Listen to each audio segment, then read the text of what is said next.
आपको पता है सेल का विद्युत वाहक बल वोल्ट मीटर की सहायता से तो गलत आता है। तो सेल का विद्युत वाहक बल के सही निर्धारण करना है तो हमें विभव मापी का उपयोग करना पड़ेगा। एक्चुअली विभव मापी की सहायता से सेल का विद्युत वाहक बल ज्ञात करने का टॉपिक व्यापक रूप से आपके भौतिक विज्ञान में समझाया जाएगा, पर यहाँ मेरे काम आ रहा है, हमारे पाठ्यक्रम में है, इसलिए मैं बता रहा हूँ और व्यापक ही रूप से बता रहा हूँ। लेकिन फिजिक्स में थोड़ा ऐसा होगा कि वो उपकरण वगैरह भी हो उनके पास अवेलेबल होंगे, दिखा सकते हैं। तो मैं कहना चाहता हूँ कि एक लकड़ी का फट्टा होता है, ये लकड़ी का फट्टा है, इतना सा नहीं होता, 1 मीटर लंबा होता है और उसमें तार 10 मीटर तार लगी होती है, मोड़ मोड़ कर।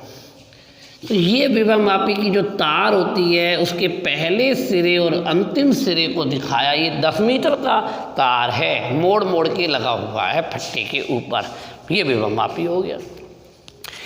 विभव मापी के प्राथमिक परिपथ में एक सेल या बैटरी, एक कुंजी और एक धारा नियंत्रक लगा होता है, रोस्टी।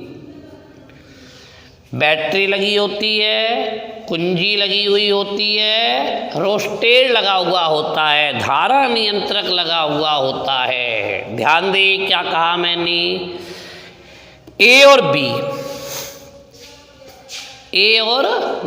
विभव मापी है। विभव मापी में हमने क्या क्या लगाया, बैटरी, कुंजी, रोस्टेड, ओके, बैटरी, कुंजी और रोस्टेड लगा दिया। ये इसका प्राथमिक परिपथ है, प्राथमिक परिपथ।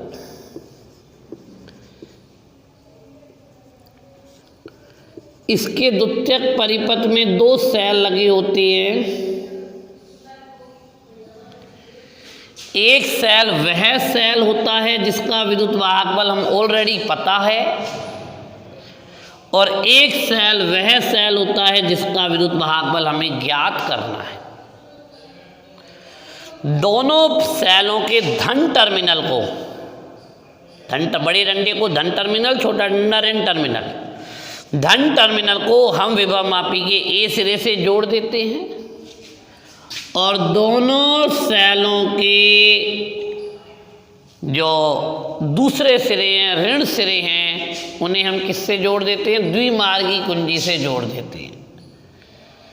द्विमार्गी कुंजी से मेरा अभिप्राय, ये जो बटन होते हैं हमारे घर में, पंखे का बटन, ये एक मार्गी कुंजी है। द्विमार्गी कुंजी जिन भवनों में, जिन बिल्डिंग्स में, स्कूल की बिल्डिंग, बैंक की बिल्डिंग में जनरेटर लगा हुआ होता है, वहाँ द्विमार्गी कुंजी का उपयोग होता है, एक्सचेंजर बोलते हैं। लाइट आ गई, लाइट से कनेक्शन कर दिया, लाइट चली गई, यहाँ से कनेक्शन काट के जनरेटर से कर दिया, एक्सचेंजर बोलते हैं। 2 मार्ग होते हैं। द्विमार्गी कुंजी का मैंने नाम 1 2 3 रखा है। द्विमार्गी कुंजी को धारा मापी गैल्वेनोमीटर से जोड़ते हैं और जिसे जो कि जे पर जोड़ देते हैं, जो कि जे से जोड़ देते हैं। देखिए मैं फिर बता रहा हूँ, फिजिक्स का टॉपिक है, हमें बड़े धीरे से, आराम से, सहजता से समझना है। हमारे पास एक विभव मापी है। विभव मापी आपके दिमाग में फीड हो गया क्या चीज़ है। इसके प्राथमिक परिपथ में तारों की सहायता से बैटरी लगा दी, कुंजी लगा दी, धारा नियंत्रक लगा दिया। इसके द्वितीयक परिपथ में एक सेल ज्ञात विद्युत वाहक बल वाला सेल लगा दिया और एक अज्ञात विद्युत वाहक, जिसका विद्युत वाहक बल ज्ञात करना है, वो सेल लगा दिया। ये नीचे वाला द्वितीयक परिपथ है।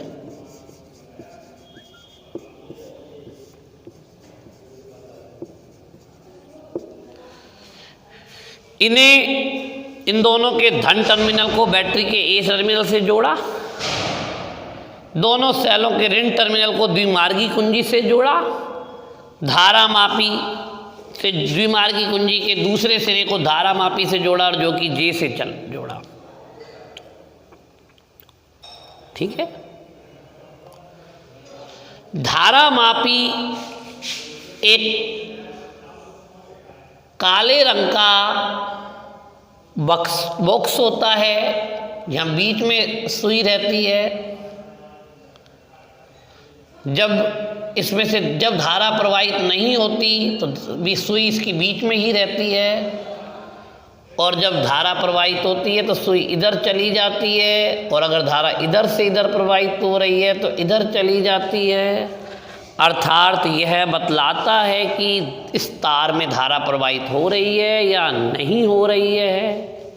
अगर सुई सेंटर में है, जीरो पर है, तो धारा प्रवाहित नहीं हो रही है। लेफ्ट साइड या राइट साइड में है तो धारा प्रवाहित हो रही है। ठीक है। शब्द आता है शून्य विक्षेप। शून्य विक्षेप का मतलब है कि धारामापी में विक्षेप ना हो, धारामापी में विक्षेप ना हो और यह सुई सेंटर में ही रहे। धारामापी में विक्षेप ना हो और यह सुई सेंटर में ही रहे। उस स्थिति में परिपथ में धारा प्रवाहित नहीं होती। ठीक है। और हमें विभवमापी का उपयोग करना ही इसीलिए है कि परिपथ में धारा प्रवाहित नहीं हो। नहीं तो सेल का विद्युत वाहक बल तो हम वोल्ट मीटर से भी निकाल लेते। ये लो वोल्ट मीटर लगा दिया, लेकिन प्रॉब्लम ये थी कि जब सेल का विद्युत वाहक बल निकालने के लिए वोल्ट मीटर लगाते थे तो ये धारा लेता था, और धारा लेता था तो उत्तर में थोड़ा बहुत परिवर्तन आ जाता था। उत्तर आना चाहिए 1.5 वोल्ट, आ जाता था 4-5 वोल्ट। जबकि विभवमापी शून्य विक्षेप की स्थिति में कार्य करता है, बाह्य परिपथ से धारा नहीं लेता। इतनी गहराई फिजिक्स में है, केमिस्ट्री में नहीं है। केमिस्ट्री में सीधे सीधे बात करते हैं। एक विभवमापी लेते हैं जिसके प्राथमिक परिपथ में बैटरी, कुंजी और रोस्टेड यानी धारा नियंत्रक लगाते हैं। इसके द्वितीयक परिपथ में एक एस यानी कि स्टैंडर्ड ज्ञात विद्युत वाहक बल का और अज्ञात विद्युत वाहक बल का सेल लगाते हैं, जिनके धन सिरे विभवमापी के ए टर्मिनल से जुड़े होते हैं, जिनके ऋण सिरे किससे जुड़े हुए होते हैं, द्विमार्गी कुंजी से जुड़े होते हैं। द्विमार्गी कुंजी धारामापी से होता हुआ जो कि जे से जुड़ा हुआ होता है। सर्वप्रथम 1 और 2 के मध्य संबंध स्थापित कर देते हैं।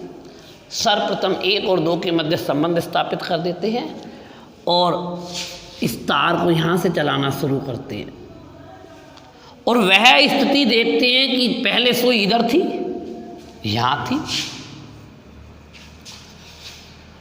जैसे जैसे हम तार को चलाते हैं ये सुई थोड़ी थोड़ी इधर आती है। जब सुई बिल्कुल केंद्र में आ जाए यानी विक्षेप 0 हो जाए तो वहाँ रोक लेते हैं। ठीक है। इसे कहते हैं शून्य विक्षेप स्थिति ज्ञात करना। क्या कहते हैं? शून्य विक्षेप स्थिति ज्ञात करना। रोक लेते हैं, रोक कर उसकी यहाँ से ए सिरे से लंबाई नाप लेते हैं। माना लंबाई आई L1 तो लिखेंगे ES बराबर XL1। ये वो वाला X नहीं है, दूसरे वाला X है। विभव प्रवणता कहते हैं इसे। अब भौतिक विज्ञान की चीज़ है, विभव प्रवणता, ज़्यादा उलझन में मत आओ। दोबारा सुनिए। सर्वप्रथम द्विमार्गी कुंजी में 1 और 2 के मध्य संबंध स्थापित करके इसके लिए हम जो कि जे को तार पर चलाकर संतुलित लंबाई L1 ज्ञात कर लेते हैं। ES बराबर XL1। फिर अब 2 और 3 के, इस 1 और 2 के बीच का संबंध हटा दिया, 2 और 3 के मध्य संबंध स्थापित करके इसके लिए हम संतुलित लंबाई ज्ञात कर लेते हैं L2। कर लिया क्या?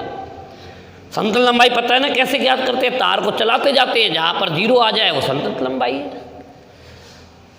ES का मान हमें ज्ञात है, मैंने बताया ना, ज्ञात विद्युत वाहक बल का सेल, और या इसका मान हमें ज्ञात करना है। समीकरण 2 में समीकरण 1 का भाग देने पर XL2 बट्टा XL1, x से x कट गया, EX बट्टा ES बराबर, ये ES इधर चला जाएगा, EX बराबर ES इंटू L2 बट्टा इंटू है ये L2 बट्टा L1। बोलो कोई दिक्कत है किसी बच्चे को? ये EX की वैल्यू क्या आ रही है? L2 बट्टा L1। ये हमने विभव मापी की सहायता से सेल का विद्युत वाहक बल ज्ञात करना आपको सिखाया। दोबारा सुनिए, एक विभव मापी लेते हैं, इसके प्राथमिक परिपथ में बैटरी लगाई, B बैटरी है, K कुंजी है और RH धारा नियंत्रक है। इसके द्वितीयक परिपथ में एक सेल S लेते हैं जिसका विद्युत वाहक बल हमें ज्ञात है, और दूसरा सेल X लेते हैं जिसका विद्युत वाहक बल ज्ञात करना है। इन दोनों सेलों के धन टर्मिनल को बैटरी के विभव मापी के A टर्मिनल से जोड़ते हैं और दोनों के ऋण टर्मिनल को द्विमार्गी कुंजी से जोड़ते हैं। द्विमार्गी कुंजी का दूसरा सिरा धारा मापी से जुड़ा हुआ होता है, धारा मापी का दूसरा सिरा जो कि J से जुड़ा हुआ होता है। सबसे पहले 1 और 2 के मध्य संबंध स्थापित करके S यानी मानक सेल के लिए विद्युत वाहक बल ES बराबर XL1 ज्ञात कर लेते हैं, XL1 लिख लेते हैं। फिर दूसरे के लिए XL2 लिख लेते हैं, समीकरण 2 में समीकरण 1 का भाग देते हैं। इस प्रकार ज्ञात विद्युत वाहक बल की सहायता से अज्ञात विद्युत वाहक बल आ जाता है, L2 बट्टे L1 लिखा हुआ है। ये प्राथमिक परिपथ हो गया। कोई दिक्कत है किसी बच्चे को? ये द्वितीयक अब हमने क्या करा? अच्छा, आपको मैंने बताया वोल्ट मीटर से ज्ञात नहीं करते थे, क्योंकि वो थोड़ी देर के लिए वो धारा लेता था और सही उत्तर नहीं आता था। ये समस्या यहाँ भी हो सकती है। शुरुआत में तो सेल में से धारा ले रहे थे ना, बाद में ही तो हमने शून्य विक्षेप की स्थिति ढूंढी, तो वहाँ यहाँ भी थोड़ा सा उत्तर गड़बड़ा सकता है। तो यही हमारे विद्युत रासायनिक सेल की कमियाँ हैं। विद्युत रासायनिक सेल की कमियां हैं।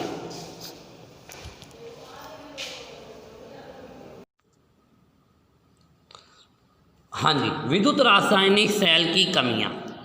पहली कमी है इलेक्ट्रोडों के निकट के क्षेत्र में, जो इलेक्ट्रोडों के पास का जो क्षेत्र है, जब धारा प्रवाहित करते हैं तो उसमें सांद्रता में परिवर्तन होता है। सांद्रता में परिवर्तन होने से यह स्थिर विभव नहीं दे पाता। सांद्रता में परिवर्तन होने से यह स्थिर विभव नहीं दे पाता। देखो, जब इसको विभव मापी में लगाया तो थोड़ी देर तो धारा में परिवर्तन हुआ था ना, धारा प्रवाहित हुई थी ना, तो सांद्रता में परिवर्तन होगा, धारा प्रवाहित नहीं होगी, अर्थात पुनरुत्पादनीय विद्युत वाहक बल प्रवाहित नहीं होता। नंबर दूसरा, ये सेल अनुत्क्रमणीय प्रकृति के होते हैं। और नंबर तीसरा, इन सेलों का ताप गुणांक मान अधिक होता है। ये हमारी विद्युत रासायनिक सेल की कमियां हैं। अब मैं आपको मानक वेस्टर्न सेल के बारे में पढ़ाता हूँ। मानक वेस्टर्न सेल स्थिर विभव देते हैं। पहले उस सेल की कमी थी, ये स्थिर विभव नहीं देते थे, ये स्थिर विभव देते हैं, पुनरुत्पादनीय विद्युत वाहक बल देते हैं। ये उत्क्रमणीय प्रकृति के होते हैं और ताप गुणांक का मान कम होता है। ताप गुणांक का मतलब है कि ताप के रूप में क्षति। विद्युत रासायनिक सेलों में ताप के रूप में क्षति ज़्यादा होती थी और इनमें ताप के रूप में क्षति कम होती है। यहाँ मैंने आपको विद्युत रासायनिक सेल की कमियाँ और मानक वेस्टर्न सेल के गुण बताए। अब मैं मानक वेस्टर्न सेल के बारे में पढ़ाऊँगा। मानक वेस्टर्न सेल के बारे में 70% अब पढ़ा देते हैं, बाकी कल पढ़ाएंगे। जैसा कि आप चित्र में देख रहे हैं, एच आकृति का होता है, दोनों के नीचे इसमें प्लेटिनम के तार लगे हुए होते हैं। ये देखो लगे हुए हैं ना, दाई नलिका के निचले सिरे पर CDHG अमलगम भरा हुआ है, देखो भरा हुआ है ना। इससे ऊपर CDSO4.8H2O 8/3H2O भर लेते। देखो सबसे नीचे क्या भरा हुआ है, CD और HG अमलगम, उससे ऊपर क्या भरा हुआ है, CDSO4.8/3H2O। क्योंकि बाइंडी नलिका के नीचे नीचे पारा है, उससे ऊपर Hg2SO4 प्लस पारा का मिश्रण है, और उससे ऊपर CDSO4.8/3H2O का लवण भरा हुआ है, और शेष नलिका में ... के रूप में CDSO4 का विद्युत अपघट्य भरा हुआ है। हाँ जी, आ गई समझ में आपको क्या हुआ। सेल एच आकृति का एक युवा आकृति की नलिका है, जिसके दोनों सिरों पर प्लेटिनम के इलेक्ट्रोड लगे हुए हैं। प्लेटिनम के इलेक्ट्रोड के दाहिनी नलिका में सबसे नीचे CDHG अमलगम भरा हुआ है, उससे ऊपर CDSO4.8/3H2O भरा हुआ है, और जबकि बाईं नलिका में प्लेटिनम का इलेक्ट्रोड भरा हुआ है, प्लेटिनम का इलेक्ट्रोड लगा हुआ है, और उससे ऊपर हमारे पास नीचे नीचे मरकरी भरा हुआ है, उससे ऊपर Hg2SO4 प्लस Hg का भरा हुआ है, और उससे ऊपर CDSO4.8/3H2O, ये दोनों नलिकाओं में है ना भरा हुआ है, और बाकी शेष नलिका में CDSO4 का विलयन भरा हुआ है। इस बनावट के बाद हम कल आपको इसी सेल की क्रिया पढ़ाएंगे, और क्रिया कराने के बाद आगे के टॉपिकों के बारे में बताएंगे।